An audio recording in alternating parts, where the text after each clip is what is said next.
एगो गम के गीत नौजवान खातिर ना गइबो यहाँ कुल कमाए वाले हुआ एगो हमार गीत बहुत पहले हम अक्षरा सिंह खातिर गौले रहे कि झगड़ा हो गइल उनका जोरे उनका चाल पर गीत है रह कि जदी करत होइबो हमारा से प्यार अरे भतार भीरी चली जई हा प्यार मोहब्बत की झूठी कहानियां लिखी गई है किताबों में पढ़ने और पढ़ाने के लिए प्यार मोहब्बत की कहानियां बस सुनने में अच्छे लगते हैं मैडम सही ये प्यार करने और कराने के लिए नहीं बने लेकिन एगो दीवाना कहता जी सर आयोजक साहब अमृत लाल यादव जी मंच पर आए रौरा के प्रशासन के गार्जियन खोजत नहीं यह प्रोग्राम के बढ़ावे खातिर कि तोहरा मोहब्बत में जिंदगी खराब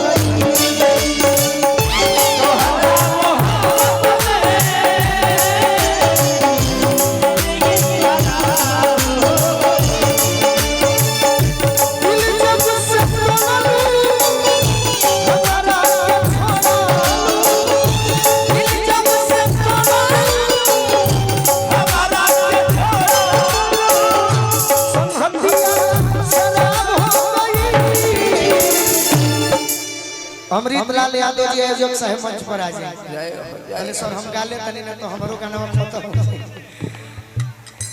तोहरा मोहब्बत में जिंदगी खराब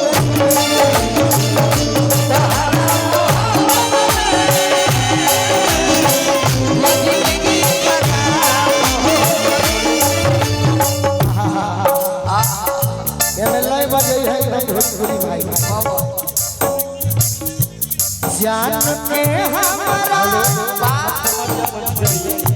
जान के हमारा जन्म कोई मारे और के मार हो जान के हमारा जन्म कोई मारे और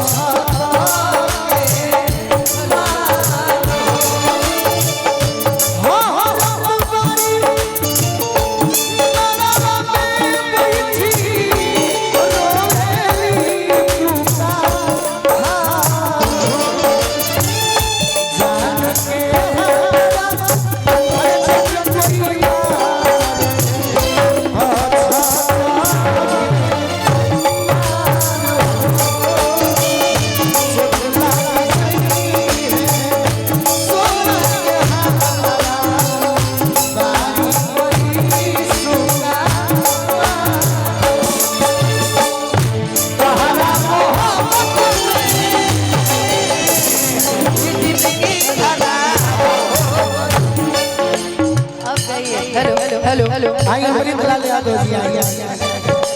आई याद में जब इस समय के विडंबना मालूम न तो तुझे अपना अकेले जमा देबू ई तो दुनिया के धन्यवाद दिहल जाई श्रोता के धन्यवाद दिहल जाई कि हमार तहार एगो हमरे तहार ना तू जेकरा जोरे गोले बड़ू ओकर प्रोग्राम आज ले फॉलो नहीं कर ना बाकी कमवा भले फॉलो हो जाता बाकी गीत संगीत में तू आगे बढ़ कि तोहरा मोहब्बत में पगली के हाल हो गए कि घुट घुट के जिया आंसू रोज पिया तानी कि घुट घुट के जिया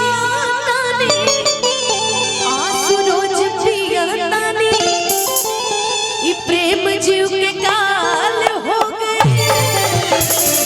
तहरा मोहब्बत में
थोड़ी कम कीजिए ना मॉनिटर में,